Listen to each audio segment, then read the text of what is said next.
देना। बाकी तो क्या ये सब डेटा आपको मिल गया ना, समझे? So that is the main part sir, समझे? हाँ, तो वही नोट्स आपको काम में आएँगे एक्चुअली, समझे? वही नोट्स आपको काम में आएँगे। ये मिनोमी ने कहा ना कि लॉन्ग रनिंग नोट्स बना रहे हो, वही नोट्स आपको रिवीजन में काम में आएँगे। है ना? That will be applicable when you will be revising. बाकी ये क्या फैक्चुअल डेटा है, फैक्चुअल को हमने रीइंटरप्रेट कर रहे हैं, हम रीडिंग बिटवीन द लाइन्स कर रहे हैं sir, okay? That is important part ना सर। खैर चलिए, तो एक तो माइनर रॉकेट हो गया, तीसरे आपको देखने को मिलता है पिलर एडिक्स, करेंगे अपन, ओके? अब तीसरी कहानी हमको यहाँ से देखने को मिली वो है पिलर एडिक्स के बारे में, और हमें पता होना चाहिए कि what is the significance of the pillar edicts with respect to the Mauryas and how the Mauryan pillar edicts are helping us in understanding the history of the Mauryas, है ना? हम देखेंगे, ओके? तो पिलर एडिक्स 14 नहीं है सर, समझे? Pillars are mainly 7 in nature, 6 + 1 7 के point of से कंसीडर करते हैं, मेन पिलर्स है सर, ठीक है? कुछ-कुछ इनमें से माइनर रॉकेट के रूप में कंसीडर कर दिया इसके लिए सर, ओके? तो वी विल फाइंड कि टोटल नंबर 7 है, समझे? And they occur at different locations, even the locations are also different. In many of the historiographical analysis, we will see that the number of pillar addicts will be remaining same, but in many places the authors will be of the opinion कि इसको minor rocketic के रूप में consider करना चाहिए, ना कि pillar addict के रूप में, ओके? अब जैसे सांची है, तो सांची में काफी हिस्टोरियंस उसको कहते हैं कि minor rocketic का प्रकार है, कोई कहेगा कि नहीं ये pillar addict के पॉइंट ऑफ से कंसीडर करते हैं, तो दोनों में ओवरलैप होगा सर, ठीक है? अब ऐसा क्यों होगा उसके पीछे का कारण है सर, ओके? अशोक की जो पिलर्स हुआ करते था सर, छोटा वाला लकड़ी का था, तो वी विल फाइंड कि अशोक के जो पिलर्स है, ये पिलर्स टोटल 7 एडिक्स के रूप में आपको मिलेंगे सर। उनमें कुछ-कुछ पिलर्स के ऊपर आपको कैपिटल नहीं मिलता सर। कैपिटल ना मिलने का मतलब ये है कि खाली खंभा है, मोनोलिथिक शाफ्ट है सर, ओके? और मोनोलिथिक शाफ्ट के पॉइंट ऑफ व्यू से एंड वी विल फाइंड कि उसके अंदर की जो मैसेज इंटरप्रिटेशन है उसको ऐसा लिया गया कि it's an example of the minor rock edict point of view. डाला ही नहीं है अशोक ने सर, मेनी ऑफ प्लेसेस में ये मेड श्योर, ओके? अब पिलर एडिक्ट की इंपॉर्टेंस क्या थी सर, ओके? तो पिलर एडिक्ट की सिग्निफिकेंस आपको पहले पता होनी चाहिए सर, ओके? तो टोटल 7 है sir, there 7 pillar edicts. The sites of the pillar edicts are located normally in north India. Some of them are located in central India. They are also located on the trade routes and also the important Buddhist sites. Important Buddhist sites का मतलब क्या है कि वो बुद्ध की जो स्थल है, जैसे बुद्ध के साथ जीवन की जुड़ी हुई घटनाएं, सारनाथ हो गया है, लुम्बिनी हो गया है सर, ठीक है ना, समझे? वो सब जगह के ऊपर आपको मिलेंगे सर, ठीक है? ये पिलर मूलतः से ऐसी जगह के ऊपर बनाए जहां पे स्तूप का भी निर्माण पैरेलली किया गया था सर, ठीक है ना, समझे? So the pillars were located and they were made in such a way that they were placed near to the stupa as well sir, ठीक है? तो इनकी ये भी एक इंपॉर्टेंस हमको यहाँ से देखने को मिलती है sir, very important, okay? So they were found from the road to Pataliputra and from Pataliputra they were used to spread to the northern axis and the eastern axis and the south west axis as well sir, ठीक है ना, समझे? This pillar edict were also consisting of the dhamma, इसमें भी धम्मा का message आपको मिलेगा sir, ठीक है? और इसमें भी अशोक ने अपने एडमिनिस्ट्रेशन, अपने ऑफिशियल्स को अलग-अलग बेसिस के रूप में कहा है कि what is the significance of dhamma और आपको क्या करना चाहिए sir, very important, okay? Morality और कोड ऑफ कंडक्ट बताने की कोशिश करेगा, वहां पे वही आपको मिलेगी। And this is how Ashok will be making sure कि इसमें बुद्धिस्ट सिंबल्स को ज्यादा यूज किया जाएगा सर, ठीक है, समझे? और ये बुद्धिस्ट सिंबल्स के रूप में वी विल फाइंड कि 4 Buddhist symbols were placed in the form of sculptures at the top of the pillar addicts. तो एक खंभा है, एक स्तंभ है सर, ठीक है? स्तंभ के ऊपर हमें देखने को मिलता है कि अशोक ने एक बुद्धिस्ट सिंबल को प्लेस किया हुआ है सर। मेरे को नींद नहीं आएगी सर, चैन नहीं पड़ेगा सर, कैपिटल के रूप में, है ना? चलिए सर, होता है सर, ना वो सामने ही है पर दिख नहीं रहा है, वो अभी थोड़ी देर के बाद दिखेगा सर, है ना? बगल में छोरा गांव में ढिंढोरा सर, इधर ही पड़ा होगा सर, इधर बहुत सारी किताबें पड़ी हुई है, किताबों के चक्कर में मिल नहीं रहा है सर, ओके? तो हमें ये पता होना चाहिए कि इसकी इंपॉर्टेंस क्या है, इसमें बुद्धिस्ट सिंबल्स, बुद्धिस्ट कल्चर्स को आइडेंटिफाई करने की कोशिश की है सर, ठीक है ना, okay? He is also trying to proceed and apply the idea of dhamma as well sir, ठीक है? और मोरालिटी और उसकी बात करेगा सर, समझे? चलिए let me come back to this part, okay? है ना? क्या लॉजिक है सामने पर मिल नहीं रहा, वो नहीं मिलता सर, मैं यहाँ फोटो दिखाऊंगा तो आपको लगेगा कि मतलब बड़ा क्लटर है सर, है ना? अंग्रेजी में कहते हैं clutter, but it is more clutter of books and notes which is lying on my desk, so that two desk I have sir. One is the main desk, जहां मैं पढ़ाता हूं, खड़ा रह के सर, बैठ के सर, सिस्टम के सामने, ये एकदम साफ रहता है। And there is one more, I have got L shape desk, okay? सरकारी थोड़ा मेरे को सिस्टम पसंद आता है। ये एल शेप डेस्क है, ये यहाँ से मेरा क्लटर रहता है सर, ब्लॉक नहीं रहता सर, समझे? और मेरे पीछे ये स्क्रीन है सर, ना? ये अपना बड़ा वाला स्क्रीन है, यहाँ पर्दा है सब कुछ, पर्दे में क्या रहना, आपको ये ब्लैक स्क्रीन दिखता है, और मैं इसको हटाऊंगा तो बड़ा टीवी वाला स्क्रीन दिखेगा सर, है ना? समझे? चलो, तो यहाँ अपन बैठ गए हैं सर, यहाँ सब कुछ एकदम क्लटर रहता है। चलो, तो what do we see over here, we were discussing about टूम्बुर नहीं आता सर, ओके? टूरपुर नहीं सर, ऐसा जैसा है, समझ गया ना सर, ऐसा है, तो यहाँ सब क्लटर पड़ा हुआ है, इतना क्लटर है कि 15-20 किताबें हैं और उसमें 2-3 मूर्तियां हैं सर, नहीं तो मिल जाएगा। चलो late me come back, okay? तो कहानी ये है कि ये लोकेटेड है, कहाँ-कहाँ पे लोकेटेड है हमको पता होना चाहिए, उसकी सिग्निफिकेंस क्या है हमको पता होना चाहिए सर, ओके? और ये पिलर एडिक्ट के अंतर्गत क्या-क्या मैसेज आया है, तो देयर आर 6 और 7 सर, ठीक है, समझे? Very important, okay? They have been found at different places. ये प्लेसेस भी हमको देखने को मिल रहा है कि नॉर्थ इंडिया के अंदर ज्यादातर लोकेटेड है।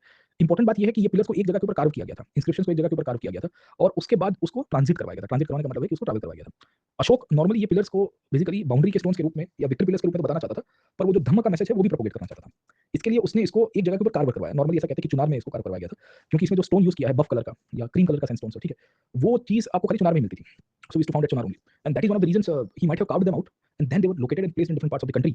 The expansion of the pillar can be seen even up to the region of Topra and Meerut, है ना, समझे? Later on both this pillars were brought by Firoz Shah Tughlaq to Delhi, उसको फिर दिल्ली में लेके आ गया फिरोज शाह तुगलक, ओके? बट ये इंपॉर्टेंट पार्ट हमको यहाँ से देखने को मिलता है पिलर के पॉइंट ऑफ व्यू से, ओके? ये पिलर में ऑलमोस्ट पहले 6 एडिक्ट बड़े आइडेंटिकल है। आइडेंटिकल का मतलब है कि सेम मैसेज है, सेम थीम के अंदर ही मिलेगा सर, वेरी कॉमन। 7वां एडिक्ट है, उसमें थोड़ा बहुत चेंज आपको मिल जाएगा, तो हमको उसकी क्लैरिटी होनी चाहिए। कुछ-कुछ पिलर एडिक्ट्स के अंदर हमको पॉलिटिकल हिस्ट्री और बुद्धिज्म के अंदर जो बंटवारा हुआ है वो भी पता चल रहा है सर, ठीक है, very important, okay? So there is a considerable variation with respect to the pillars as well sir, very important, okay? So we will come to know how the pillars are important in comprehending the modern history, and हमें ये भी पता चलता है कि इसमें कौन से एलिमेंट्स का यूज किया गया था। अब देखिए, ये पिलर्स को as a source of art form भी यूज किया गया, ये पिलर्स को as a source of message भी यूज किया गया, ये पिलर्स को बुद्धिस्ट धर्म को प्रोपेगेट करने के लिए और बुद्धिस्ट आइडियल्स को कंटिन्यू और पॉपुलराइज करने के लिए यूज किया गया। ये पिलर्स के थ्रू अशोक ने अपने ऑफिशियल्स को एड्रेस भी किया और प्रजा को भी एड्रेस किया सर, है ना, समझे? तो ये एक सिग्निफिकेंट पार्ट हमको पिलर्स की इंस्क्रिप्शंस के पॉइंट ऑफ से पता चलेगी कि क्या-क्या चीजें अशोक बताने की कोशिश कर रहा है सर, है ना, समझे? इनिशियली ये जो है ना दिल्ली और मेरठ वाला या टोपारा वाला पिलर सर, ठीक है, समझे? इसको तुगलक लेके आया था सर, है ना, समझे? And he shifted back to Delhi, तो उसने एक फिरोज शाह कोटला बनाया था सर, ओके? वहां शिफ्ट कर दिया, और दूसरा वजीराबाद मतलब दिल्ली के आउटस्कर्ट्स में उसके हंटिंग प्लेस शिकार विकार करने जाता वहां शिफ्ट कर दिया। फिरोज शाह कोटला में उसने ये पिलर को एक मॉस्क के ऊपर लगवा दिया सर, है ना, और लोग जाके उसको वर्शिप किया करते थे, क्या बात सर, है ना, तो इस प्रकार की कहानी मिलेगी। ये दोनों पिलर्स की खासियत है कि इसके ऊपर कोई कैपिटल नहीं है। नॉर्मली 4 कैपिटल्स यूज होते थे, सांची हो गया है, सारनाथ हो गया है, या आप समझने की कोशिश करोगे रामपुर हो गया है, इन सब जगह के ऊपर के जो पिलर्स थे उसमें कोई ना कोई लायन कैपिटल या बुल कैपिटल आपको देखने को मिलेगा। संकीसा करके एक जगह है यूपी में, वहाँ आपको मिलता है एलिफेंट कैपिटल सर, है ना? इसमें एनसीईआरटी में जगह मैप नहीं दिया है, but this are the places which are important sir, ठीक। But we should know this part कि उसमें क्या कहानी है सर, ओके। या रुमेंडी पिलर के अंदर we will come to know कि हॉर्स कैपिटल के बारे में जानकारी है कि घोड़े का उपयोग किया गया था अशोक के द्वारा sir, okay. And by using the horse capital Ashoka is trying to highlight the significance of horse in the life of Buddha, क्योंकि बुद्ध घोड़े के बैठ के चले गए थे वो कंथक और चना के साथ सर, ठीक है समझे? तो ये सब चीज़ें आपको यहाँ से देखने को मिलेगी जो पिलर कैपिटल्स के रूप में इंपॉर्टेंस है सर, ठीक है, वेरी इंपॉर्टेंट, ओके। ये पिलर के इंस्क्रिप्शंस में हमें बर्थ प्लेस ऑफ बुद्ध के बारे में तो जानकारी मिली सर, ओके। हमें कनक मुनि के बारे में भी पता चला। कनक मुनि अगर आपको याद होगा तो he was the preceding Buddha जिनका अशोक का मेंशन किया गया है सर, ठीक है ना समझे? So there were good number of pillars inscriptions used by Ashoka, but not all are found. Currently, there are only 7 inscriptions that we are found. They are located in multiple places, mainly in northern part of the country, somehow in the foothills of Himalayas. Places are that places which are related to the life of Buddha. वो जगह है, वो स्थल जो बुद्ध के जीवन के साथ जुड़ी हुई है, ठीक है ना? Very important, okay. उन सबको हाईलाइट करेगा। पिक्चर समझ में आया कि नहीं आपको सर, ओके। तो इसमें ये लौरिया एरिया है या लौरिया नंदनगढ़ है सर, ठीक है ना? बिहार के अंदर आपको चंपारण के और ईस्टर्न पार्ट के अंदर आपको मिल जाएंगे सर, ओके। या वैसे ही आपको मैंने बताया कि निगाली सागर की कहानी आपको मिलती है। इसमें अशोक ने कनक मुनि के लिए ये स्तूप बनाया था, ऐसी कहानी आपको मिलेगी। ये लुम्बिनी के पास ही है सर, ठीक है समझे? जैसे आप देखोगे राष्ट्रपति भवन में आपको ये एडिक्ट देखने को मिलेगा, बुल एडिक्ट के पॉइंट ऑफ व्यू से सर, ठीक है समझे? या वी विल सी दैट आपको रामपुर पिलर देखने को मिलता है सर, है ना? जहाँ पे लायन कैपिटल के एविडेंसेस है सर, ओके। लायन का भी इंपॉर्टेंस था सर, ओके। और लुम्बिनी या रोमेंडी इंस्क्रिप्शन है, ये रोमेंडी इंस्क्रिप्शन मूलतः से लुम्बिनी इंस्क्रिप्शन है सर, ठीक है। एंड वी विल फाइंड कि ये लुम्बिनी में अशोक ने अपने ऑफिशियल्स को कहा था कि यहाँ से टैक्सेस मत लीजिएगा सर, वेरी इंपॉर्टेंट, ओके। तो वी विल फाइंड कि टैक्स रिलीफ के बारे में, बर्थ प्लेस ऑफ बुद्धा के बारे में हमको जानकारी मिलती है पिलर एडिक्ट्स के पॉइंट ऑफ व्यू से सर, ठीक है। तो based on the understanding of the pillar edicts sir, है ना समझे? We come to know about the historical condition in many of the pillar edicts. We will also see this part about the political conditions of that time sir, okay. जैसे कि एक है आपका इलाहाबाद या Kaushambi pillar sir, ठीक है ना? यहाँ पीछे आगे आएगा sir, very important, okay. So this pillars were used by Ashoka in the form of art forms with the capital figures of bull, lion and elephant at that time, along with a horse as well sir, है ना समझे? इसमें horse भी add कर दीजिएगा। and the message was inscribed in the form of the edicts at that time. They were located in a sacred enclosures where a capital was there or highway was passing through, and it shows the suzerainty of empires. Normally they were made with buff color sandstones, basically that was like no excavated at Chunar, quarry किया गया था वहाँ से quarrying करके sir, ठीक है। and then it was transported to different parts of the country sir, okay. We also see that at that time the pillars were crafted by the artsmen or kind of a statesman who had come from different parts of the country, including there is an evidence of Takshashila workers coming to the court of Ashoka and drafting and making pillars for him, ठीक है ना समझे? तो ये भी हमको जानकारी मिली pillar के पॉइंट ऑफ व्यू से सर, समझे? ये पिलर्स मोनोलिथिक पिलर्स थे, मैंने बताया कि सिंगल शाफ्ट में बनते थे। अभी इसके ऊपर मैं आता हूँ, पहले एडिक्स को समझ लेते हैं, फिर पिलर्स की कहानी को थोड़ा समझेंगे सर, ठीक है। ये पिलर्स के ऊपर हमें अलग अलग कैपिटल्स मिलते हैं सर, ठीक है। तो हमें ये पता होना चाहिए कि कहाँ कहाँ कौन से कैपिटल थे। तो लौरिया नंदनगढ़ है, रामपुर है, संकीसा है, सारनाथ है, सांची है, लुम्बिनी है, वैशाली है। ये 6-7 जगह ऐसी है जहाँ हमारे पास पिलर एडिक्ट के बहुत क्लियर कट एविडेंसेस है, and we have evidences that the pillars were actually had some kind of lion और हॉर्स और एलिफेंट कैपिटल, ओके। उसमें खाली 2 ही जगह है जहाँ पे आपको 4 लायन कैपिटल मिलते हैं, ये वाले सर, ठीक है ना। लायन का इंपॉर्टेंस बुद्धिज्म में मैंने आपको ऑलरेडी पढ़ा दिया है सर, ठीक है। It shows the strength wisdom and it also shows the ruling of Buddha in 4 directions, है ना समझे? तो वी विल सी दैट वो 4 डायरेक्शन के अंदर हमें ये पता चल रहा है कि बुद्धा ने धाड़ मारी थी, ये दर्शाता है सर, ठीक है। इसमें ज्यादातर बिहार में लोकेटेड है ज्योग्राफिकली, समझे? इसमें जो इलाहाबाद इंस्क्रिप्शन है ये बड़ा इंपॉर्टेंट है सर, है ना। इलाहाबाद इंस्क्रिप्शन मूलतः से एक कंधार को भी पिलर एडिक्ट के रूप में मानते हैं सर, वहाँ पे नॉर्थ वेस्ट के अंदर आपको मिल जाएगा सर, वेरी इंपॉर्टेंट, ओके। ये माइनर पिलर है सर, ये बाकी सारे जो है this are all minor pillar edicts, okay. Even Nigali Sagar is an example of the minor pillar edicts, है ना समझे? लुम्बिनी एक माइनर है, पर उसमें घोड़े के कारण और उसमें जो मैसेज उसके कारण उसका इंपॉर्टेंस ज्यादा बढ़ जाता है सर, ठीक है, very important, okay. So we will find कि हमें सांची, लुम्बिनी, वहाँ पे आपको और भी चीजें हमको यहाँ से मिलेगी। इसमें ये इलाहाबाद या ओरिजिनल इसका नाम था Prayag addict sir, Prayag addict या कौशाम्बी एडिक्ट के रूप में इसको पहचानते हैं। कौशाम्बी इसके लिए क्योंकि वत्स का कैपिटल था Kaushambi, and we will come to know कि ये ओरिजिनल पिलर जो था it was located at Kaushambi only, later on it was shifted to Allahabad in the Mughal period sir, ठीक है ना समझे? और इसमें भी we come to know about multiple dynasties, है ना। इसमें अशोक के बारे में भी पता चला सर, ओके। जैसे based on the understanding of the Prayag edict, okay, we come to know about the background of Ashoka's queen sir, है ना समझे? हमको एक तो अशोक की क्वीन के बारे में पता चलता है, it is called as queen edict as well sir, है ना समझे? Very important, okay. तो एक इंपॉर्टेंट पार्ट हमको यहाँ से ये देखने को मिलेगा सर, ओके। सेकंडली अशोक की क्वीन थी वो उसके ऊपर उसकी फैमिली लाइफ को डिस्क्राइब करता है। सेकंडली वी विल फाइंड कि this edict also gives the information about the other kings, क्योंकि द सेम एडिक्ट और the same pillar was used by Samudragupta and his court poet Harisena, and Harisena as a court poet wrote about the Prayag Prashasti sir, है ना समझे? तो we will find कि ये भी एक इंपॉर्टेंट पार्ट हमको यहाँ से मिलेगा कौशाम्बी एडिक्ट से ही। यही कौशाम्बी एडिक्ट के अंदर जहांगीर का भी मैसेज है सर, ठीक है। There is a message of Jahangir and it is said then during his tenure only it was shifted to Allahabad sir, originally it was located in Kaushambi only sir, okay. क्योंकि it's to be the capital and it used to be one of the major places जहां हमको importance मिलता है sir, ठीक है। इसके सिवाय सांची में 4 लाइन है, but there is a minor pillar edict located at Sanchi as well. ऐसे सांची में तो 4 लाइन है, वो मेजर एडिक्ट के रूप में लोग मानते हैं सर, ठीक है। But in Sanchi there is an evidences of we will see की माइनर पिलर एडिक्ट, ओके ना। वहां स्कीज्म के बारे में पता चलता है, स्कीज्म इन द बुद्धिस्ट संघ, और बेसिकली द इसके लिए उसको स्कीज्म एडिक्ट के रूप में भी पहचानते हैं। It is also called schism edict, okay, simplify करके हम लोग लिख सकते हैं sir, okay. So the pillar edicts also give us the information, pillar edict से भी हमको बहुत सारी इंफॉर्मेशन मिलती है सर, है ना समझे? ये इंस्क्रिप्शंस के through we will come to know about the history which was taking place, है ना समझे? So this is known as queen edict, है ना। जहांगीर का मैंने आपको बताया कि क्या कहानी है सर, है ना। और समुद्रगुप्त और उसकी स्टोरी आपको मिलेगी सर, ओके। और संकीसा में हाथी है और एलिफेंट्स और बुद्धिस्ट कल्चर्स की पॉइंट हमने लिख दिया सर, ठीक है, वेरी इंपॉर्टेंट, ओके। बाकी फिरोज शाह कोटला में ये फिरोज शाह तुगलक अपने यहाँ लेके आएगा, वो कहेगा कि देखो मैं अशोक के खंभे को अपने यहाँ लेके आया सर, ओके। एंड मैं एडिक्ट्स के थ्रू अपनी जो पीपुड़ी है वो बताने की कोशिश कर रहा हूँ सर, है ना समझे? तो we will see that he is trying to highlight the role and simultaneously Ashoka edicts के थ्रू हम बहुत सारी चीजें समझ सकते हैं। इनफैक्ट अशोक एडिक्ट्स आपको डाउन साउथ में भी मिले, माइनर पिलर एडिक्ट आपको अमरावती तक मिले हुए हैं, ठीक है ना। Amaravati is in the Deccan sir, okay, समझे? वहां पे भी we come to know about the important part जहां ब्राह्मी इंस्क्रिप्शंस के एविडेंसेस आपको मिल जाएंगे सर, ठीक है समझे? तो हम इतनी पॉइंट ऑफ व्यू से एडिक्ट्स को हिस्टोरिकल सेंस के अंदर आइडेंटिफाई करेंगे और बताएंगे कि भाई इसकी इंपॉर्टेंस कैसे चलती है, how basically the dhamma was being propagated and what is the importance of Sangh, everything is come to know sir. तो आपको एक नॉर्मल थिंग बताऊं, क्योंकि आपको देखो सवाल स्पेसिफिकली जो आए हैं वो संघ के ऊपर, मतलब संघ क्या, आपको एडिक्ट्स की इंपॉर्टेंस बताइए, वो आया है। अब जब आपको ऐसा सवाल आता है कि describe the importance of addicts, okay, in Indian history और अशोका हिस्ट्री, तो हमें फिर सबको एनकम्पास करके लिखना है सर, है ना समझे? तो we should not be tilted towards a particular side of thinking कि भाई नहीं हम खाली मेजर पिलर एडिक्ट्स की कहानी लिख देंगे। तो उनकी ज्योग्राफी, पॉलिटिकली उनकी हिस्टोरिकल इंपॉर्टेंस, उनकी कल्चरल इंपॉर्टेंस जो भी चीजें चल रही है वो सब कुछ हम लोग इसके अंदर से ओवरऑल करके लिखेंगे। तो धम्म को छोड़ के भी हम लोग लिखेंगे सर, ओके। तो सवाल तो आपको ऐसे ही आता है कि examine the sources of information for the modern dynasty, throw light on the historical significance of Ashoka's inscription, okay. Ashoka के इंस्क्रिप्शन के ऊपर बताइए। तो they are not asking you cave inscription के बारे में बताइए, और they are not asking you कि भाई आप उसको एक लिमिटेड बेसिकली क्या कह सकते हैं कि पिलर इंस्क्रिप्शन के पॉइंट ऑफ से बताइए सर, है ना, समझिए। तो हम फिर बेसिकली अलग-अलग सबको इंक्लूड करके लिखेंगे तो ज़्यादा ठीक रहेगा ना सर, समझ में आया कि नहीं आपको? तो ये पूरी स्टोरी थी पिलर्स में। अब पिलर्स के ऊपर ही बात कर रहे हैं तो थोड़ा बहुत पिलर आर्ट के ऊपर भी चले ही जाते हैं सर, ठीक है ना, समझे। पिलर आर्ट का मतलब क्या है सर, ठीक है, कि पिलर्स जो थे उनकी मूलतः से सिग्निफिकेंस क्या थी? तो एक तो एडिक्स के रूप में सिग्निफिकेंस थी, दूसरा पिलर्स का आप कल्चरल या आप देखोगे आर्किटेक्चरल इंपॉर्टेंस क्या था सर, समझे। तो वी विल फाइंड कि हमें पता होना चाहिए कि ये जो पिलर्स थे ये कैसे बने थे और इनकी टेक्नोलॉजिकल इंपॉर्टेंस या एस्थेटिकल इंपॉर्टेंस क्या थी। तो पिलर्स के पॉइंट ऑफ व्यू से पिलर्स का इंपॉर्टेंस हेडिक्स के रूप में तो था ही, पिलर्स का इंपॉर्टेंस इंजीनियरिंग के पॉइंट ऑफ व्यू से भी था सर, ओके। अब क्या-क्या चीजें थी पिलर्स में हम लोग लिख सकते हैं। It shows the development of engineering, particularly the geological advancement of the time, क्योंकि use of buff colour sandstone, particular stone models, okay, excavation in the regions of Chunar show some kind of excavatory skills as well. It also shows the development of engineering because the pillars were in the form of monoliths. Normally the pillars were divided into 3 parts, okay, समझे। ये पूरा का पूरा portion है monolith है, बीच में ना एक आयरन का रॉड आता था, समझे। और ये आयरन के रॉड के ऊपर ऊपर के पोर्शन को बिठा दिया जाता है, तो कैपिटल कहते हैं उसको। पिलर कहां गया? मजा नहीं आ रहा है मेरे को, है ना, समझे। चला गया कहीं पे सर। तो वी विल फाइंड कि और हाथ में होता है तो थोड़ा समझाने में भी इजी रहता है ना, यहाँ क्या बात है, तो वर्ल्ड कप पड़ा है सर, ठीक है। वर्ल्ड कप का कोई काम नहीं है। हाँ, ये देखो मिल गया सर, मैं बोला ना नजर के सामने जिगर के पास है सर, ठीक है। देखो ये रहा अपना पिलर सर, मिल गया। बुक के नीचे छुपा हुआ था सर, उसको आज पता था कि उसका क्लास लगने वाला है सर, ओके। तो ये बुक के नीचे छुप गया था सर, ओके। तो ये एक्चुअली मोनोलिथ होता है सर, ओके, समझिए। ये पूरा का पूरा स्ट्रक्चर है जैसे monolith portion, okay. This is the inverted bell shape abacus, है ना, इन्वर्टेड बेल कहते हैं सर, ये घंटी जैसा है सर, इन्वर्टेड लोटस कहते हैं या बेल कहते हैं उसको सर, ठीक। ये बेल के आकार का है ना, समझे। और ऊपर जो है वो कैपिटल आता है सर, ओके। तो we will see that whenever we see इसके नीचे जो है ना ये पूरा का पूरा मोनोलिथिक शाफ्ट आएगा, और ये जो शाफ्ट है बेसिकली उसके ऊपर ये ऊपर के पोर्शन को बिठाया जाता है। तो दिस इज बेल, या इसी को ही इन्वर्टेड लोटस कहते हैं सर, है ना, समझे, एबेकस के रूप में। एंड ऊपर वाले पोर्शन को हम लोग बेसिकली कैपिटल के रूप में पहचानते हैं। So the pillars are divided into 3 parts, है ना। ये पिलर्स कैसे है, ये 3 पार्ट के अंदर डिवाइडेड है। ये पिलर्स को जब स्टडी किया गया तो कहा गया कि भाई वी विल फाइंड कि ये जो पिलर्स है ये पिलर्स इंजीनियरिंग के हिसाब से बड़े सिग्निफिकेंट है, क्योंकि ये तो मोनोलिथ के ऊपर आप लोहे का सरिया डाल के उसको बिठा रहे थे सर ना, बॉन्डिंग के लिए सर, ओके। और उसके थ्रू आप उसको स्ट्रांग बना रहे थे, उसकी स्ट्रेंथ बनाने की कोशिश कर रहे थे, तो बड़ा सिग्निफिकेंट एस्पेक्ट है सर, गेटिंग पॉइंट, ओके। तो वी विल फाइंड कि ये इंपॉर्टेंट बात आपको मिलेगा sir, okay. Secondly we will also find कि इनके कार्यकाल के समय पे ही ये जो पिलर्स बने हैं ये पिलर्स मूलतः से फ्री स्टैंडिंग पिलर्स है।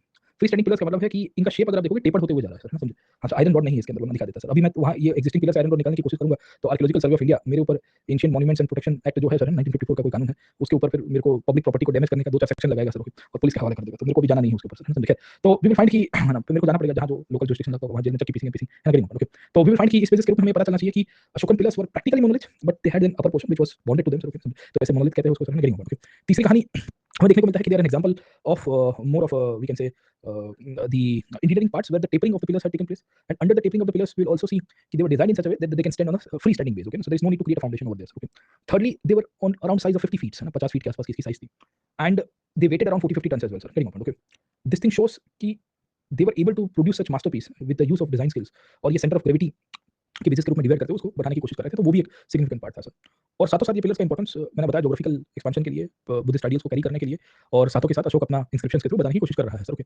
इंपॉर्टेंट बात ये भी थी कि ये पिलर्स एक ही जगह के ऊपर क्राफ्ट किए गए हैं, that is Chunar, and later on it was basically put to transportation and then it was spread to different parts of the country up till Delhi, है ना। मतलब ये रहा है कि there was a strong method of we can say transport facilities available at that time, strong technique और tool, most probably they were drained out in the rivers, और फिर नदियों के थ्रू इन्होंने यूज किए होंगे।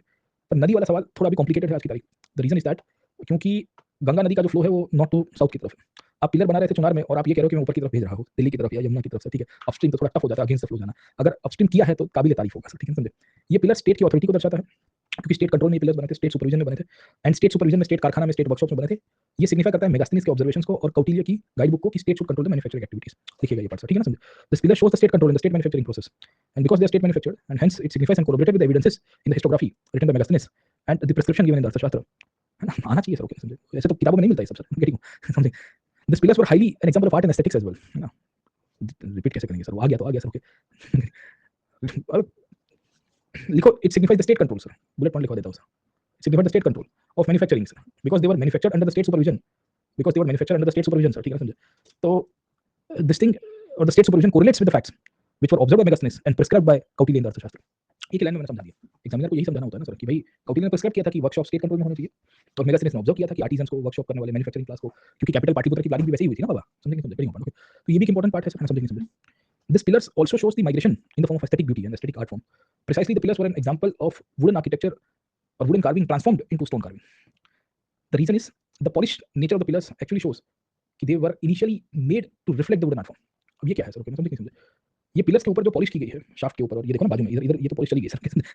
ये तो कहीं दुकान मेरे पास एक बड़ा वाला था पर वो खो गया है सर, ओके। आई हैड बिगर बड़ा डेस्क के ऊपर रखने वाला, मजा आया सर, समझे। जीएस पेपर वाली फीलिंग आ जाए आपको सर, रॉयल एंटर वाली, और वो छोटा वाला ही पड़ा है। अभी मैंने दूसरा देखा ब्रॉन्ज का, ब्रॉन्ज का देखा 18 इंच का मस्त एकदम सर के, तो उसको ऑर्डर देने का प्लान करो, अभी एक हफ्ते में ऑर्डर दूंगा सर के, थोड़ा ऐसा थोड़ा उसमें फिर क्लटर फ्री होना चाहिए सब चीज़ें, है ना? तो मैं ऑफलाइन में तो मेरी खुद की ऑफिस थी, तो क्या वो पियून और ये सब हुआ करते थे, एकदम चकाचक कर देते थे, ऑफिस में बैठो तो ऐसा केबिन वाला फीलिंग आता। अभी यहाँ तो क्या है कि मैं और मेरी तन्हाई है सर, ठीक, तो अभी मैं ही चपरासी और मैं ही कलेक्टर और मैं ही ड्राइवर और मैं ही, है ना, समझे, हाउसकीपिंग और सब कुछ। तो अभी देखते हैं सर, है ना, साफ सफाई करके फिर कर भी देता हूँ हफ्ते में 2 दिन सर, है ना, 2-3 दिन ऐसा आता है कि मेरे अंदर वो, है ना, जो स्वच्छ भारत अभियान चल जाता है, मतलब सब क्लटर निकालो, समझे ना, क्योंकि पैकेजेस बहुत आते हैं, वो कार्टून आते हैं ना अपने अमेज़न से, उससे किताब के और कुछ ना कुछ बस, तो वो सब भी यहाँ इकट्ठे हुए रहते हैं सर, एक हफ्ते में 2 दिन ऐसे आएंगे जब स्वच्छ भारत चलेगा, हफ्ते में 1 दिन। खैर चलिए, let me come back. It shows the transition of wooden art to stone art, sir, ना समझे। Why I'm saying कि it shows the transition of wooden to stone art, sir, okay? तो initially the modern architecture consisted of the stone art, और sorry the wooden architecture. मैंने आपको बताया था कि Megasthenes had observed this part कि the Mauryas were expert builder in the wooden architecture, timber architecture, even the palace of Pataliputra was made out of wood, ठीक है, later on got burn down and फिर वो बन जल गया, तो अशोक के समय तक आता है स्टोन आर्ट। ये कैसे मैं कोरिलेट करूंगा सर, ओके? तो मैं कोरिलेट करूंगा with the polishing of the pillars, और पॉलिशिंग के ऊपर से कैसे आइडेंटिफाई करूंगा? तो the pillars were polished in a very lustrous way, sir, glazed polishing की है सर, मस्त वाली, देखो कैसे चमका है ना, मुस्कान की चमकान देखिए कैसे मस्त है, ठीक है, दांत दिखा के समथिंग है ना, देखो शेर कैसा है sir, okay, getting a point, okay. ये शेर को लेकर डिबेट हुआ था पिछले साल, बोले शेर के दांत दिख रहे हैं, अरे दांत दिखने चाहिए, तो वो शेर है सर, है ना, समथिंग, गेटिंग, शेर का नहीं दिखेगा तो किसका दिखेगा सर, बकरी का दिखेगा, समझे? मतलब मेरे को वो चीज़ समझ में नहीं आई, ओके। इंडिया के पॉलिटिकल जो में डिस्कशन होना चाहिए, बोले देखो संसद का नया बिल्डिंग है, उसमें शेर शेर के दांत, शेर के दिखना चाहिए सर, ओके, समझ गए? खरगोश का थोड़ी 2 दांत दिखेगा यहाँ करके sir, okay. Let's be very practical sir, okay. Because we are a very wounded civilization. Our wound can be reflected in the symbol of arts that we define, sir, and that we actually reflect or that we express. हमारे जख्म एक सभ्यता के रूप में, हमारी कला के रूप में निकल के आते हैं। तो आप अपना पैसिफिस्ट नेचर अपने कला के रूप में, तो आपको लोग आके बुली कर देंगे सर। सत्ता ऐसी चीज़ है, पावर ऐसी चीज़ है, नहीं होती तो भी दिखानी पड़ती है। आपको लगेगा काफ़ी लोग ना कलरबाजी करते हैं, रॉयल एंट्री करते हैं, वो जानबूझ के करते हैं। उनके पास होता नहीं है सर, माहौल बनाते हैं सर। 5-10 लोग आएगा, अरे भैया जी, भैया जी, अरे भैया जी, भैया जी सर। समझे नहीं समझे? होना ही चाहिए सर। नेशन स्टेट बिल्डिंग होना ही चाहिए सर, वरना लोग आपको बुली खा जाएगा, आपको सर, समाज ऐसा है, समझे? तो वी विल फाइंड कि इनके ऊपर जो पॉलिशिंग है ना, ये पॉलिशिंग एक्चुअली पहले वुडन आर्किटेक्चर में, लकड़ी के ऊपर पॉलिशिंग करने की बड़ी आवश्यकता होती है, आपको पता है, वरना लकड़ी का काम नहीं आता सर, है ना। घर पे जब मिस्त्री बैठता है ना, कारपेंटर, तो ऐसे आपका सैचुरेशन आ जाता है कि उसने कहा था कि 1 हफ्ते में काम हो जाएगा, और लगाता है 15-20 दिन, फिर उसको बोलते हो जाओ भैया, अब खत्म हो गया, जाओ जो भी होगा। अरे सर मेरा काम हुआ, अभी पॉलिश वाला आना बाकी है, और फिर पॉलिश वाला टर्पेंटाइन और वो सब लगाएगा, मिक्सचर विक्सचर, और 2-4 दिन तक, है ना, कान जलेंगे और नाक जलेगी और आंखें जलेगी सर, ठीक है। अरे भाई तू खत्म कर रहे हो वो, ना समझे। तो लकड़ा तभी चमकेगा जब पॉलिशिंग होगा, सही गलत? Very important. And we will see that ये पॉलिशिंग लकड़े के ऊपर ही होता था sir. Mauryas were expert builders in the wooden architecture because they had built wooden palaces once upon a time in antiquity. And by the time we will find कि Ashoka realized this part कि wooden won't be able to sustain, so he built the stone images and the stone pillars, but he used the techniques of the wooden polishing in the stone, and that is a very significant aspect. आप देखिए marble को घिसने के लिए, आपके घर में अगर marble लगा हो ना, तो मार्बल को हर 5-10 साल में घिसना पड़ता है उसकी शाइनिंग लाने के लिए। मशीन लेके आता है डर डर डर करके सर, तो भी उसकी उतनी चरकाट नहीं आती सर। आज से 2000 साल पहले, 2500 साल पहले, 2300 साल पहले ये महाशय ने ऐसे चरकाट वाले ये स्टोन के पिलर्स यूज किया था sir. Imagine this part sir. So the imperial taste and the imperial ambitions at that time, sir, getting about, okay, बड़ी significant आपको देखने को मिलती है. So the symbols was different. Symbols included lion capital, bull capital, elephant capital. It included the horse capital, sir, है ना, समझे? It had different meanings. Even the inscription that was used, यहाँ inscription जो लिखते थे, वो भी अलग मैसेज के रूप में आपको मिलेगा. Getting about, okay. And it shows the difference of cultures as well, sir, okay. At specific places, a specific symbol has been used. हाथी यूपी में यूज किया, लायन सांची में यूज किया, लायन सारनाथ में यूज किया, 4 लायन खाली 2 जगह पे यूज किया. घोड़ा यूज किया गया कहाँ पे? लुम्बिनी के अंदर. कहाँ पे? जगह की इंपॉर्टेंस है, डिजाइन की इंपॉर्टेंस है, समझे? कलर्स की इंपॉर्टेंस है सर, ठीक है ना, समझे? अलग अलग कल्चर्स को कैसे मैसेज मैसेज तो अंदर अलग होता ही था, no doubt, getting a point, okay. तो धम्म का मैसेज कैसे लिखना है वो भी उसको पता था. Every pillar was different, every pillar sir, don't generalize, we are not studying this. ये याद रखना हमेशा सर, हर एक बीएस में ये ऐसा पिलर्स में ऐसा हो गया, समझे? Pillars in fact art and culture में ये लिखना होता है, समझे? समझे? आर्ट एंड ये एक्चुअली आर्ट एंड कल्चर में रिपीट होता है ये टॉपिक, उसमें भी उतना डेप्थ में करवाना पड़ता है. कुछ कुछ एक्सेप्शन है जो इनफैक्ट काफी बच्चे मेरे को मैसेज है, बोले मास्टर आप हिस्ट्री जीएस में थोड़ा पढ़ा था, वैसा वैसा ऑप्शन में लगा. बोले विषय तो एक है ना सर, डेप्थ थोड़ी वेरी करती है सर. अब अभी आर्ट एंड कल्चर में भी ऐसी डेप्थ पूछ रहा है, तो मेरे को भी थोड़ा उसमें जाना तो पड़ेगा ना, कम से कम 200 शब्द लिख पाओ, 250 शब्द लिख पाओ. गेटिंग? ना तुम मजा करो ना, तुमको मिल रहा है ना मसाला सर, और क्या चाहिए तुम्हें सर? इंटरप्रिटेशन थोड़ी बहुत वेरी करेगी, इसमें भी ऑथर्स के ओपिनियन आते हैं, मैं आता हूं उसके ऊपर. बट आपको पहली कहानी क्लियर हो जानी चाहिए विद रिस्पेक्ट टू पिलर्स की, इसकी इंपॉर्टेंस क्या है. And we will see that over a period of time इसकी क्या रेलेवेंस है और इसकी क्या बैकग्राउंड रही है सर, ठीक है, ओके. एंड हमें इसकी कहानी पता हो जानी चाहिए कि कैसे हुआ सर, ओके. अब जब ये हुआ और अशोक के पिलर्स की वाहवाही होनी शुरू हुई सर, ओके, तो ये आया अपना वी एस स्मिथ, और वी एस स्मिथ ने कहा कि ये जितना भी पिलर है ना सर अशोक ने जो बनाया है, वो ये सब कॉपी किया हुआ है. बोले कहाँ से कॉपी किया है? बोले कॉपी किया हुआ है. तुम्हें कैसे पता? बोले मेरे को पता है. बोले कहाँ पे लिखा है कॉपी किया हुआ है? बोले उसका अकमेनियन पिलर्स को देखोगे ना तुम, अकमेनियन पिलर्स मतलब आपके यहाँ पे जो ईरान के अंदर आए हुए जो पिलर्स है सर, ठीक है ना, पर्शिया के अंदर, वहाँ पे सेम टू सेम पिलर्स बनाए थे. वहाँ पे भी कैपिटल है, वहाँ पे भी एबेकस है, वहाँ पे भी पिलर्स का यूज हो रहा है, वहाँ पे भी वी विल सी की पॉलिशिंग थोड़ा बहुत हो रहा था सर, ठीक है ना, समझे? और कहने की बात की गई कि भाई साहब, है ना, समझे, कि इनके जो पिलर्स है, ये पिलर्स तो मूलतः से पर्शियन से कॉपी किए गए थे, समझे? Very important. तो what do we see over here? Over period of time V Smith came up with this idea in his book, and then he started highlighting this part कि भाई देखो अशोक के जो पिलर्स थे वो कॉपी पेस्ट था sir. अशोक ने जो भाषा भी यूज की है उसमें भी पिलर्स के ऊपर अरामिक लैंग्वेज का यूज किया था. फॉरेन इन्फ्लुएंस बहुत था सर, ठीक है, वेरी इंपॉर्टेंट. उसके पीछे और भी चीजें बोली गई कि दोनों में पॉलिशिंग है, बेल शेप कैपिटल्स थे, बेल शेप अबेकस था, इन्वर्टेड बताया लोटस के रूप में, स्टोन था, सब कुछ था. इनफैक्ट अशोक ने जो अरामिक लैंग्वेज यूज की है वो भी पर्शियन से यूज की है ना, क्योंकि गांधार में माइनर पिलर मिला है और नॉर्थ वेस्ट के अंदर. इनफैक्ट अशोक ने जो स्क्रिप्ट के अंदर जो शब्द यूज किया है दीपी या लिपि, it is derived from the Persian word called dipi sir, है ना, समझे? तो ये भी बताने की कोशिश की सर, है, ओके. इसके अंदर काफी सारे लोगों ने ये भी कहा कि पर्शियंस के साथ साथ थोड़ा बहुत ग्रीक इन्फ्लुएंस भी हुआ होगा, क्योंकि कैपिटल के ऊपर की जो इमेजेस है सर, एनिमल कैपिटल, उसमें ग्रीक और पर्शियन दोनों का इन्फ्लुएंस आपको मिलता है सर, ओके. और इस वजह के रूप में ये बोला गया कि it might be outcome of the foreign influence, है ना, समझे? But then over period of time हमारे ऑथर है निहार रंजन रे सर, है ना, समझे? उन्होंने कहा कि नको. निहार रंजन ने कहा कि अलग है. बोले कैसा अलग है सर, ठीक है. तो उन्होंने कहा कि पर्शियन कैपिटल्स जो पर्शियन पिलर्स मिले हैं वो परसोपोलिस करके जगह में मिले। परसोपोलिस मैंने आपको बता दिया था कि वो पर्शिया का कैपिटल था पुराने एम्पायर का सर, ठीक, अभी भी है। भाई ईरान जाओगे तो परसोपोलिस जाके आना सर, ओके, है ना, गेटिंग ओपन, ओके, और डेरियस और उनके समय से एस्टैब्लिश आपको मिलेंगे सर, ओके। पर्शियन कैपिटल्स में कभी मोनोलिथिक नेचर ऑफ जो जॉइनिंग है वो नहीं मिल पाया। मोनोलिथिक नेचर का मतलब ये है कि जो सिस्टम मिलनी चाहिए, अशोक ने क्या किया था कि वो जो शाफ्ट है पूरा जो नीचे वाला पोर्शन है वो एक ही पत्थर से बना था, वैसे पर्शिया में दोनों जॉइंट के बने हैं। वैसी कहानी इन्होंने इस तरह से भी आइडेंटिफाई की कि अशोक का जो शाफ्ट था बड़ा स्मूथ था, है ना, मतलब आप यहाँ से नहीं देखोगे, यहाँ से देखेंगे तो आपको समझ में आ जाएगा सर, ठीक है। जैसे ये देखो कि कैसे एकदम शाफ्ट है ना, समझे, एकदम बहुत ही स्मूथ है सर, दिख रहा है ना आपको पीछे से ना, कोई भी ग्रूव्स नहीं है। वेयरएज़ पर्शियन कैपिटल जो थे या पर्शियन पिलर्स थे उसमें खांचे हुआ करते थे, ग्रूव्स हुआ करते थे। तो अगर अशोक ने कॉपी किया होता तो एज़ इट इज़ लिया होगा sir, getting okay. In fact Ashok का पिलर विदाउट एनी बेस था, मैंने आपको बताया कि सीधा-सीधा फ्री स्टैंडिंग पिलर्स थे, ग्रेविटी के ऊपर खड़े रह जाते थे, इंजीनियरिंग का एक प्रकार है सर, ओके। एंड इसमें टॉपरिंग किया गया था। वेयरएज़ इनके यहाँ पे फाउंडेशन बनता था। क्यों? क्योंकि ये हमेशा बिल्डिंग का पार्ट था। इनके जो पिलर्स थे वो बिल्डिंग के पार्ट थे sir, getting so they will be having some kind of rectangular base और सर्कुलर बेस, है ना, समझे कि नहीं समझे? तो इसके लिए ये भी डिफरेंट है। इनके यहाँ पे जो बेल हुआ करता था वो खाली टॉप में हुआ करता है, मैंने बताया ये बेल है ना, घंटी है सर, ओके, दिख रही होगी आपको सर, ठीक है, ये वाली। एंड वी विल फाइंड कि पर्शियन पिलर्स के अंदर बेल जो है वो जो डिजाइन है वो ऊपर और नीचे दोनों साइड में होते थे सर, तो वो भी एक डिफरेंस है सर, गेटिंग ओके। इनफैक्ट जो एबेकस के अंदर की जो बातें हैं ना सर, ओके, वो भी अलग थी, क्योंकि अशोक ने खाली एनिमल कैपिटल का यूज किया ऊपर कैपिटल के रूप में, उसने एडिक्स के रूप में इसको बनाने की कोशिश की सर, गेटिंग ओके। उसके ऊपर उसने इंडिपेंडेंट कंस्ट्रक्शंस के रूप में बनाया, उसने ज्योग्राफिकल सिग्निफिकेंस के लिए बनाया सर, ठीक है ना, समझे, धम्म के मैसेज के लिए बनाया, कल्चरल मैसेज को स्प्रेड करने के लिए बनाया। फिर पर्शियंस ने बिल्डिंग को सजेस्ट करने के लिए, सपोर्ट करने के लिए बिल्डिंग के अंदर में बनाया sir, interior part of the monuments में बनाया सर, ओके। इनफैक्ट इसमें कैपिटल्स भी अलग-अलग थे, ये पर्शियंस हमेशा ह्यूमन कैपिटल का यूज करते थे ना, हैप्पी डेंट के एडवर्टाइजमेंट याद रखने की सर, ओके। पर्शियंस ने कभी यूनिकॉर्न का यूज किया है ना, यूनिकॉर्न समझ में आता है, ठीक है, समझे, वो घोड़ा है उड़ने वाला सर, ठीक है, समझे, दैट वाज बीइंग यूज्ड, या पैलेस आर्किटेक्चर के अंदर बनाने की कोशिश करेंगे सर, है ना, गेटिंग ओके।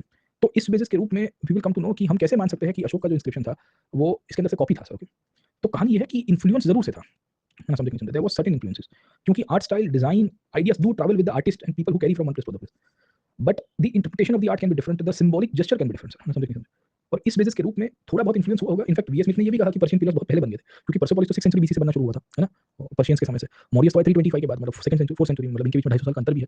तो पर्शियंस ने जो चीजें बनाई थी वो पहले बनाई थी, इसके लिए कॉपी हुआ होगा। पर कॉपी के पॉइंट ऑफ व्यू से हमारे पास आज की तारीख में पिक्चर क्लियर है कि भाई देखिए 100% सही नहीं है, क्योंकि यहाँ बेल नीचे भी आता था, बेल ऊपर भी आता है। इनके यहाँ पे शाफ्ट के अंदर बहुत सारी आपको रिजेस या ग्रूव्स देखने को मिलेंगे। ऊपर आप देखोगे तो काइंड ऑफ यूनिकॉर्न की इमेजेस मिलेगी, ह्यूमन इमेजेस आपको मिल जाती है, ठीक है ना, समझे। और इन सब मुद्दों को ध्यान में रखते हुए हम ये कहते हैं कि भाई इनके पिलर्स के अंदर इंपॉर्टेंस तो थी, पर इतनी भी इंपॉर्टेंस नहीं है कि हम ये माने कि मूलतः से कि ये कॉपी थे सर, ओके। तो वी एस स्मिथ तो आरोप लगाता रहता है सर, है ना, उसका तो कोई काम है नहीं सर, ओके, कि भाई इन्होंने कॉपी किया, इन्होंने कॉपी किया, इन्होंने कॉपी किया। वी एस स्मिथ तो सब बाहर से एट्रीब्यूट करता है, तो इसमें हिस्टोग्राफी हम दो ही लिखेंगे सर, है ना, वी एस स्मिथ वर्सेस निहार रंजन रे सर, समझे। इनका नाम ये मैडम की बुक में भी दिया हुआ है, वहां से ये उठाया हुआ है सर, ठीक है। तो वी विल फाइंड कि वी एस स्मिथ और निहार रंजन रे की डिबेट हम लिख देंगे कि western authors, V S Smith history of India जब लिखी तो उसमें वेस्टर्न इंपैक्ट को ग्लोरीफाई करने के लिए बता रहा है सर, ठीक है ना, समझे। और ये बताने की कोशिश कर रहा है कि इसके थ्रू भारत के अंदर विदेशी प्रभाव बढ़ने की शुरुआत हुई होगी सर, ओके। वेल रियलिटी क्या है? रियलिटी ये है कि it is the ideas that might have transmigrated, it would have been some kind of design element जहां सिमिलरिटीज थी, there might be a possibility of workers, but Ashok कोई सीधा-सीधा contact में तो आया नहीं था पर्शियन से वैसे। दूसरे Persian pillars have not been found, इसमें लास्ट कंक्लूजन लिखा है तो हम ये लिख सकते हैं कि Persian pillars were not been found in the north west part of the country. मतलब अगर गांधार में पर्शियन पिलर्स मिलते तो अशोक वहां से देख के उठा लेके आता, बोले चलो, है ना, दद्दा गए थे, दद्दा ने फोटो खींचा था, उसे वैसा वैसा बनाते हैं, है ना, चंद्रगुप्त मौर्य उसके दादा थे ना, तो ही might have gone over that part, but वो तो पॉसिबल था नहीं। तो पर्सिया से मगध तक ये पिलर्स को लेके आना आइडियाज के रूप में भी वो भी बड़ा टफ है सर, समझ लीजिए। और 250 साल हो भी चुके हैं। इनफैक्ट पर्शियन एम्पायर तो टूट चुका था by the time Ashoka came to power, है ना, मौर्यस केम टू पावर, है ना, मैं टूट गया, समझे ना। पुनीत कहता है मैं टूट गया, वैसी कहानी थी सर, समझे। तो वी विल फाइंड कि पर्शियंस तो ऑलरेडी मैं टूट गया था। अशोक 250 साल तक आया, तब तक वो पिलर्स भी फ्रेगमेंटेड कंडीशंस में थे, सिकंदर ने सब तोड़ ताड़ दिया था, है ना, गेटिंग पॉइंट, ओके। तो बिकॉज़ सिकंदर ने सब कुछ तोड़ ताड़ दिया था तो बचता क्या है सर, ओके। तो इस बेसिस के रूप में हम क्यों माने कि भाई वो कॉपी थे, इन्फ्लुएंस था थोड़ा बहुत, सिमिलरिटीज थी, but then it was never a replication और immediate imitation of the Mauryan pillars, ठीक है ना। तो इतनी बात समझ में आ गई सर मौर्यस के पॉइंट ऑफ व्यू से, पिलर आर्किटेक्चर, पिलर एडिक्स के पॉइंट ऑफ व्यू से हमने सब कुछ पढ़ लिया।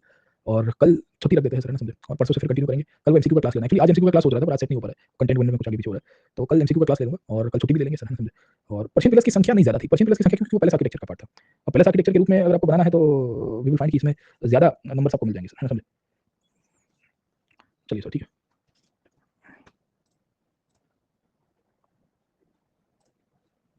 I guess we had discussed in the class this question. हाँ, the social norms that were prescribed in the अर्थशास्त्र and धर्मशास्त्र traditions were traditions of the वर्णशास्त्र evaluate critically sir, ठीक है। हमने शायद तक ये बताया था सर, ओके। एमसीक्यू का टाइम अभी फिक्स नहीं है।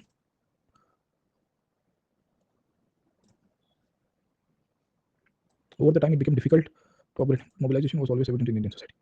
ये कौन से साल का सवाल है? ये स्टेटमेंट को इवैल्यूएट करना है तो देखो सर कहाँ-कहाँ, टेलीग्राम पे लिंक नहीं डाला है सर, ठीक। Social mobilization in Indian society was always there, getting, you give the example of the Guptas, कैसे था सर, यू हाइलाइट कि what was the problem in the social order. तो हम लिखते हैं कि ओवर टाइम, मतलब इंडियन सोसाइटी की, सोसाइटी का सवाल है, ऑप्शनल का सवाल है सर, ठीक है, क्योंकि हिस्टोग्राफी के पॉइंट ऑफ व्यू से हम लोग ये लिखेंगे कि based on the interpretation of the ancient literature it became very clear, it became aptly that the social order got rigid and the social mobilization had restricted because of the creation of the Varna Jati institutions. Over a period of time, the Varna Jati institutions created obstructions for the mobilization of the lower classes to the higher classes. But the process of Aryanization or Sanskritization continued, and social mobilization was evident in the Indian society with respect to the following examples in history. कैसे कैसे है तो एक example लिखिए, Chandragupta marrying of Kumar Devi, It's an example of mobilization of social norms. Getting my point? Okay. Foreign kings coming to India and accepting Buddhism to have greater significance and have more authority in the Indian social order. Melinda, या we will find कि इनके basis के रूप में हमको मिलेंगे Menander बनना, Nanda's adopting Jainism, समझे, हैविंग एन अनंत कूला, समझे। The social order was also pragmatic in nature, and social mobilization can be seen where a tribal origin boy was made the king and emperor by a Brahmin, that is Kautilya adopting Chandragupta Maurya and making him the emperor, sir, ठीक है, समझे, getting my point? तो आपको basically जब इस प्रकार का statement आता है तो you need to give the examples, critical exam में यही होगा सर। तो हम देखिए कि सोसाइटी ऑलवेज यूज्ड टू, इसमें वुमेन का भी एग्जांपल आपने लिखा, in fact you can give the example of women as well, कि though women were also considered as Shudras in many of the literary traditions and the social norms were restricting them to get the power, but we come to know about Prabhavati Gupta managing the state for the Vakata caste, है ना, समझे नहीं समझे। The Bhakti traditions also played a very important role in the social mobilisation of the Indian society, where the Alvar community saints belong to different socio economic backgrounds, the Nayanars, है ना, they used to from 63 sects, अलग-अलग जाति से संप्रदाय से belong करते हैं नाइनार, वो सब के सब एक हो गए। तो आपको संप्रदाय, राजा, समाज के उदाहरण, ये 3-4 प्रकार के एग्जांपल्स के थ्रू आपको लिखना है कि upgradation was possible. Norms had made difficulty, जो तुम्हारे मानक थे उसने डिफिकल्ट बनाया था, पर उतना भी नहीं था, समझे, गेटिंग। लिटरेचर अलग कहता है एंड प्रैक्टिकलिटी अलग कहती है, इतिहास कुछ अलग कहता है, समझे। तो this are the nature of questions जो आपको यूपीएससी में क्रिटिकल थिंकिंग के लिए पुश करता है सर, समझे, समझ में आ गया हो पूरी सर? ओके, तो आज खत्म करते हैं और I will see you on Monday. कल एक एमसीक्यू पीवाईक्यू का टेस्ट है, I will share the link on Telegram, है ना, मैं कम्युनिटी और टेलीग्राम पे दे दूंगा, टाइमिंग बता दूंगा, सुबह ही रखेंगे 10-11 बजे, 10-9-10 बजे के आसपास। चलिए दादा लोग, बाय बाय बाय।